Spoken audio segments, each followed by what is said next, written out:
Welcome to the 6th edition of one of the most influential mountain bike races in Spain, the Gigantes de Piedra, quite literally translated as the Stone Giants. It takes place amongst the tracks, paths and trails of the province of Castellón, the second most mountainous region in the whole of Spain. All of this under the imposing presence of Pico Peñagolosa, the roof of Castellón, and one of the most beautiful mountains in the region of Valencia. The race organiser Manolo MALLOL had this to say. The difference with perhaps an area like the Pyrenees, which is a beautiful area, is that there are tracks are much more broken, have a lot less grip, and therefore look very similar to each other. So I think the race is hard, but also a little special. Now the start and finish line are located in the town of Alcora, and the route goes through 13 towns, 11 in the province of Castellón and 2 in the province of Teruel, including the mythical mountain Peñagolosa. This is the mayor of the town, Victor Garcia y Tomas. Now the city of Alcora has become a very important event in recent years, not just for us, but also for the participants of the race. And this year we have the record with over 1,000 people signing up for the race. And you have to add that to all the families and friends joining them too. And the fact that it starts and finishes in our town and then goes through our villages is something that makes it the most important sporting event of the year for us. Now the event itself has the support of the Royal Spanish Cycling Federation, and the registration sold out way in advance, and the participants had to choose between 2 distances: the Gigante Ultramarathon, 200 kilometers in length, and then the Gigante Small, still long, at 100 kilometers in length. And on your screen there, the rather distinctive hair, Tinker Juarez, the former American champion, into the autumn of his career now, but the defending champion in the Gigantes de Piedra. It's the biggest race in Spain, and for me, it's one of the hardest one of the whole year. I enjoy the country. I love the mountains here. It reminds me of like California, very dry, not too big of trees, and there's a lot of sun here. So and the people are the nicest people I meet when I travel.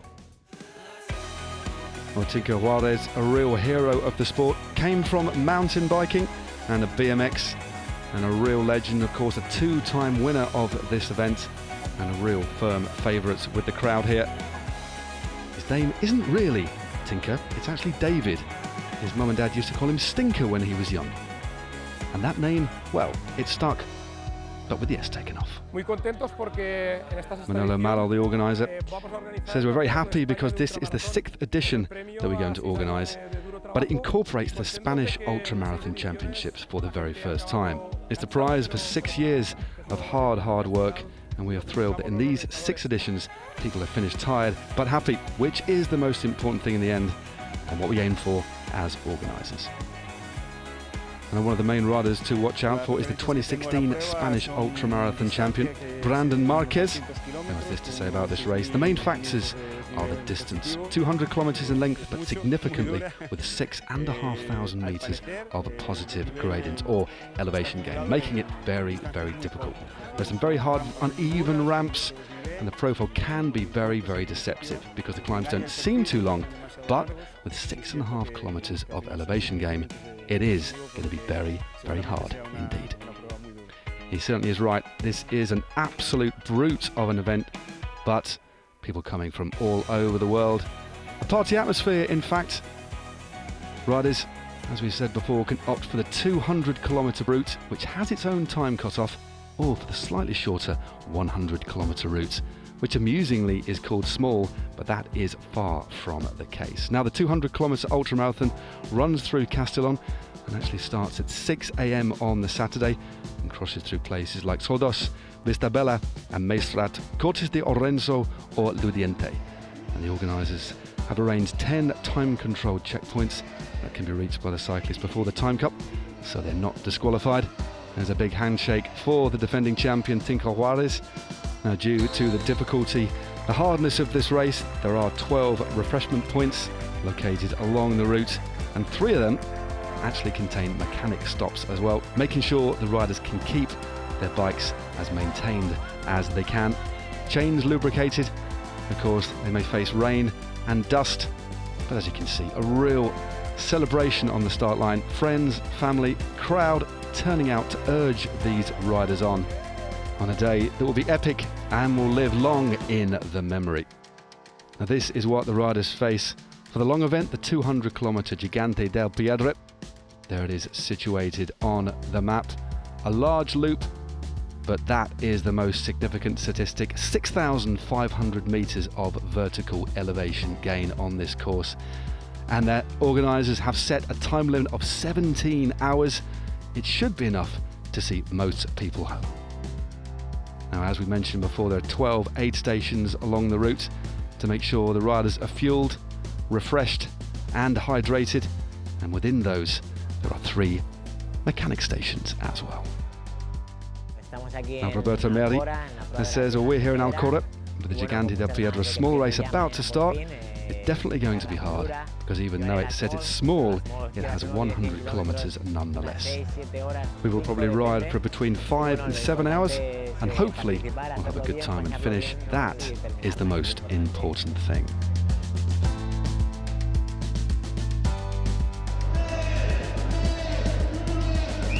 The giant small category course, an oxymoron if ever I've heard one, started 30 minutes later at 6:30 in the morning on the Saturday, offering mountain bike enthusiasts a challenge of a very, very difficult 100-kilometer circuit with 5 controls, helping with the cut-off times located in Lucena del Cid, Bellamalefa Castle, Rio de Lucena, Lucena del Cid, and Pla de Taladores.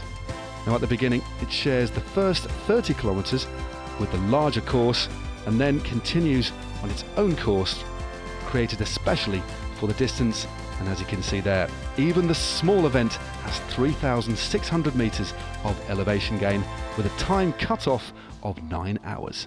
Still a very, very tough challenge indeed. Now, one of the early race leaders who went out very, very fast indeed was Gilbert Mil of Spain in that distinctive black and pink kit. And this is one of those very technical parts of the circuit. Now, this isn't only a challenge of endurance and stamina, but technical prowess is also the order of the day. And that's a Brandon Marquez just going through. He is the defending ultramarathon champion of Spain. And of course, incorporated within this event is the Spanish Ultramarathon Championships, where the riders will participate and fight for the coveted Spanish champions jersey. The race for me is like the first half. When you get to the halfway point, it's still, you got a long ways to come back, and there's a lot of hard things in the race. I remember one part of the race, there's about maybe 20 kilometers of really rough road, like all rocks, and for me that's going to be a very hard point, a very hard part of the whole race. Well, the twice winner in 2014 and 2016, Tinka Juarez, will of course be classed for the Spanish Championships. So one of the riders that can is on your screen right now, Guillem Munoz of the Catalonian squad. A very, very strong competitor indeed, lightweight, wiry, very well equipped for this sort of course, as of course is Tinka Juarez, as we look at that wonderful view of the hills. It really is a spectacle, man against the elements and the landscape as well. And this is one of the feed stations that pepper the course. Absolutely vital for the riders, not only to get nutrition on board, but also to make sure their bikes are well maintained. Brandon Marquez, the defending champion, said this year might be one where the riders have the highest level of competition. I think the best people in the sport are competing here this year, and there's not many people left of those who are usually ahead in the BTT races in Spain. That certainly is for sure, but look at Munoz there, full of fight, even waving as he rides in front of Tinka Juarez. Riders having to pace themselves, strategize on this course, because believe you me, if you go out too early, you really will pay. So technical skill and the ability to pace yourself You need to study the routes, but you also need to know how to measure your effort and understand yourself, both physically and mentally. It's going to be a really hard race. It's more than 10 hours, so it's going to be big mountains, a lot of climbing. You have to eat a lot. It's going to be the biggest turnout this year. I think more than 700 riders. So I think the competition is going to be much harder. So yeah, I hope to have a good race. Well, Tinkerale is such an experienced campaigner, and you would not write him off at all, as he knows these roads oh so well, as does the defending ultramarathon champion Brandon Marquez. But it was Gilbert Mil who set the early ferocious pace. Could he hold on to the end? And also the women's event was running concurrently with the men. We'll catch up with how they got on after the break.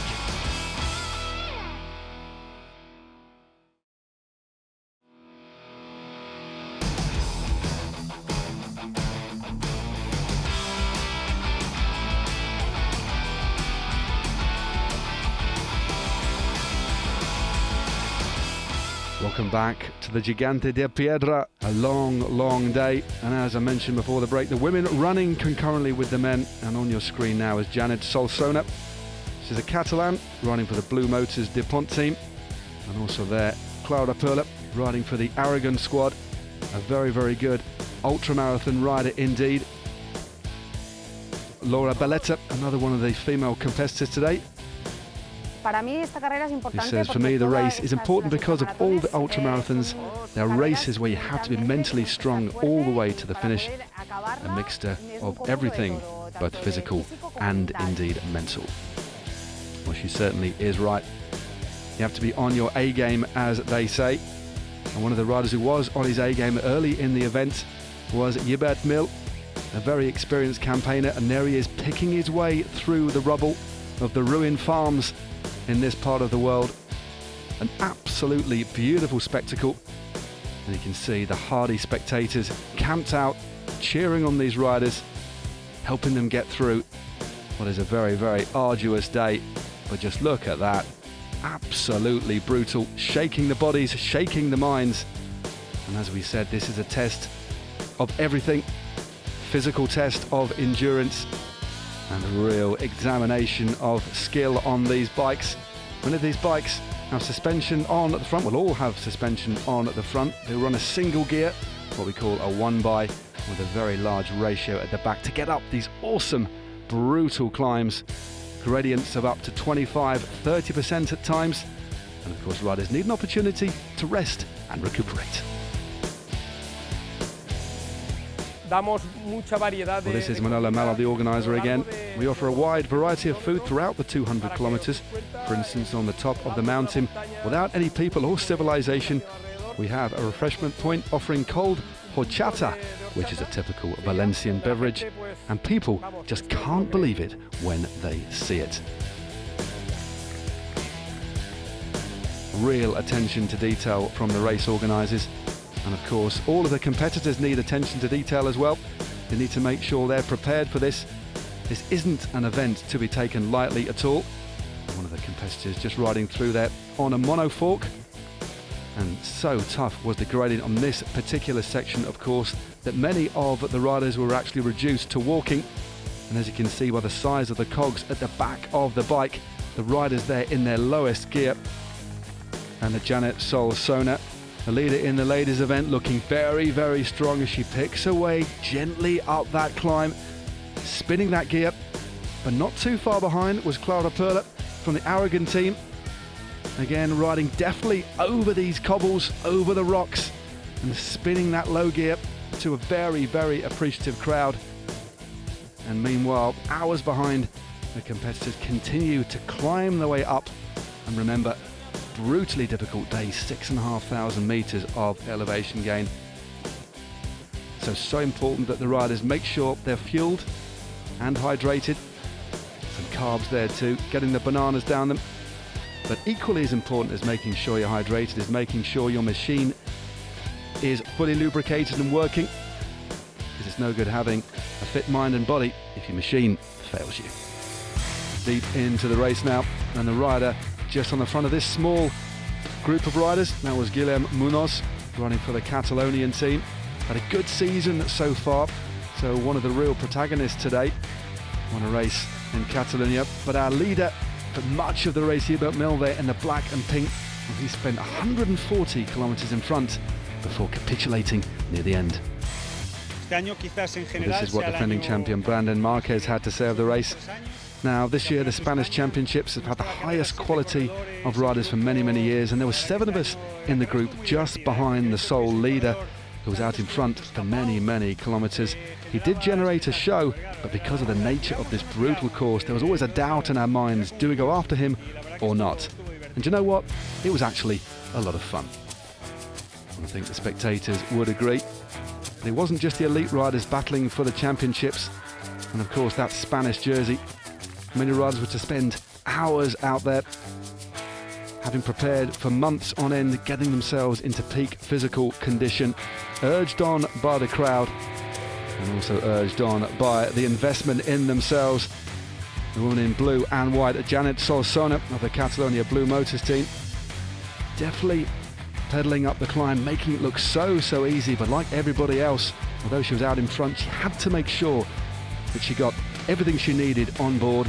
Lots of carbohydrates, lots of fuel, and you can just see on her back there, that isn't a rucksack containing nothing, that is a camelback system of hydration. Very warm conditions out here today, and this is Clara Perla of the Aragon team, again pedaling very nicely. The riders strewn all over this beautiful countryside. Janet Solsona making it look very easy indeed. Well, Clara Perla had this to say. Now, the most complicated moment of the entire race was in fact the last 20 kilometers, and it seemed that the race would never end. I don't know why, but maybe it's because it looks like you're getting there and you never do. Well, the slow pace up these long climbs, I can see what she means, but what goes up must come down. So 6,500 meters up into the air, and they also come down the other side again. And that's the fun part of riding a mountain bike, picking your way through different sorts of terrain, a lovely loam in the forests, and of course the gravel trails as well. Real savage ascents and descents. And this is the leader who overtook Gilbert Mil. This is Joseba Albizu, a former road rider, very classy bike rider indeed. Started his trade on the road back in 2003 with the Mercatone Uno team, and actually competed in the Vuelta España in 2004. And that is a real illustration of the class of this rider. But even Guillem Munoz there in the blue, reduced to walking. Such is the steepness of these gradients, and of course fatigue this deep into the race really starting to set in. It really is mind over matter. Well, the Gigante Small was taking place, of course, at the same time. Started half an hour after the big event. But the winner of the Gigante Small was Julian Moya, there being interviewed. A big day out for him, riding for the Cross New Race team. But thumbs up all round, and all of these riders, even riding the Gigante Small, equally deserving of their plaudits. The crowd are there to congratulate them, and that was the first woman across the line. That is Cristina La Cruz. Looked absolutely delighted, lifting her bike aloft. High fives all round, families there to see. Proud moments for every single finisher, and emotional time as well, just showing what it means to every single participant. Now, 4 or 5 hours after the finish of the Gigante Small, the small matter of the winner of the Gigante 200 kilometers, and it was this man, Joseba Albizu, in the yellow, arms aloft, who became the new Spanish ultra marathon winner. Handshakes all round from his entourage, friends and family there too. What a big day out. Second place, 6 minutes adrift, Guillem Munoz. A great ride from him. And in third place, the defending champion Brandon Marquez, a mere 14 seconds behind Munoz in the silver medal position, but looks pretty happy with his lot. Tinko Juarez, a living legend of mountain biking, and finished only 40 minutes down at 56 years of age. But here's a few words from our winner, Joseba Albizu. Well, the feelings I had in the second half of the race were very good. When we started, I wasn't quite feeling myself, but in the second half, I was already getting better and better. Now, since I did it last year, I already knew that the final section was going to be extremely hard, and that last 50 kilometers would seem endless. Last year, I lost the race in that section, and that's the exact same spot where I won it this year. And the second place rider on the day was Guilherme Munoz. Now, this is the first time I've ridden this particular championship. I've been told that it would be hard, and indeed it was. In the end, I was able to get second place, but Joseba was very impressive indeed and ran a very good race. I usually do all kinds of races, marathons and road races, and I'm pretty happy. Now the rider in the bronze medal position, Brandon Marquez. Once the race was settled in the last 40 kilometers and Albizu took the lead, Guilherme kept up with his pace, but I just couldn't handle it. I pushed it a little when there was only 1 kilometer left, but all I could do was look at him take the win. Every rider that crossed the line today was a winner, but the out-and-out winner of the women's event was Janet Solsona. First place for her, a wonderful ride, dominant ride, and there is the second place rider crossing the line, Clara Perlo. A fine silver medal position for her after a long and difficult day in the saddle. And third place on the day was Isabel Marin. A fantastic ride by all women in this event. Al principio he ido guardando un poquito el ritmo. Solsona, at first I was keeping up a very good pace, controlling myself. But then, 20 kilometers in, my head went south and I had to take it down a notch and take it step by step. And then when I saw that Clara was just behind me, I pushed harder to see if I could make it, and I got to the finish line first. But it was a very close call.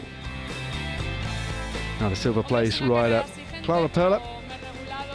It was a very demanding race, but I paced it right so I could last the distance as I didn't know the course. I thought it was very beautiful, and I managed to finish far higher than I thought I would. So moments for the riders to savour on the podium, which is clearly in keeping with the surrounding area. And there is Tinko Juarez receiving his prize for the third time in his career. A special moment for every single medalist, but the top spot reserved for those donning the Spanish champion's jersey. So a brutal yet memorable day for all participants. And to put it into perspective, the riders in the 200-kilometer Gigantes de Piedra have climbed more than the equivalent height of Mount Kilimanjaro, all on steep, twisting gravel tracks. But for now, from the province of Castellón in Spain, it's goodbye.